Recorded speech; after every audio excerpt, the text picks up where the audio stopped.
Yo mga boss, up sa pati mga tech. So may dinala sa ating unit mga boss, no. So ang sabi ng client is no display daw tong unit na to.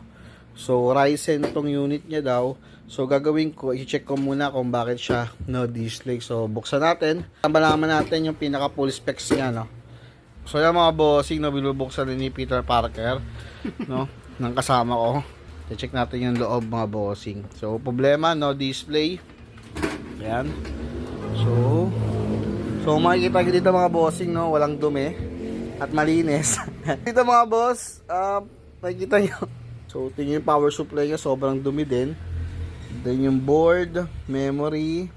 So check natin kung ilang gig yung memory nya. Ayan, so 8 gig DDR4. Then naka SSD and hard drive, no. So gagawin ko muna mga boss, isipapalinis ko muna to kasi mahirap preparin to ng gantong kadumi, baka pati tayo dumumi na rin. So yan, palinis muna natin kay Peter Parker. Yan, papabugaan natin para mawala yung mga alikabok niya mga bossing. So yan, so kung gusto nyo magpagawa ng computer, so punta lang kayo dito sa Malabon branch, no. So meron din tayo sa Batangas branch mga bossing. So yan yung mga services ni Ictus Technology and Query Solutions. Yan sa mga bossing, no, nalinis na natin yung kanyang system unit. So yan, so naglagay na rin tayo ng thermal paste. So gagawin natin is ito troubleshoot na natin siya kung bakit siya walang display. Nakabit na natin tong CPU pa niya pati yung memory. So mag-troubleshoot na tayo. So tanggalin muna natin yung power ng hard drive pati yung kanyang SSD.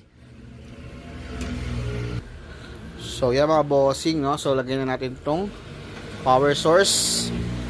Then lagyan natin siya ng keyboard, no. So lagyan natin siya ng keyboard. Ayan. Then lagyan din natin siya ng HDMI para makita natin kung magkaka-display na. So ayan. So gawin natin, open na natin itong computer at check natin kung may display na. So makikita nyo na umiikot na yung kanyang fan. So ibig sabihin nakapag-supply na ng power yung power supply. So check lang natin ngayon kung magkaka-display. So dito mga bossing, no, nagkaroon ng numlock. So yan mga bossing, no, nagka-display na. So ang naging problema lang ng unit nito is sobrang dumi. Nilinis natin, nire-thermal natin para magkaroon na ulit ng display mga bossing.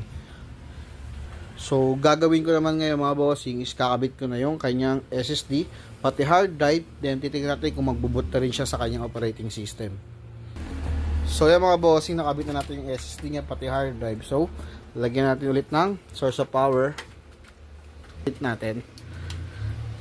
So yan, nag-power up na. Then wait na lang natin siya mag-display and mag-boot.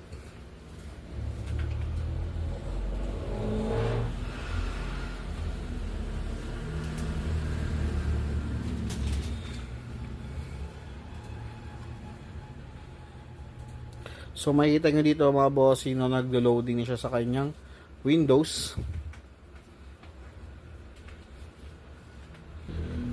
So yan mga boss, nag-boot na sa kanyang operating system, no. So i-report na natin to kay client.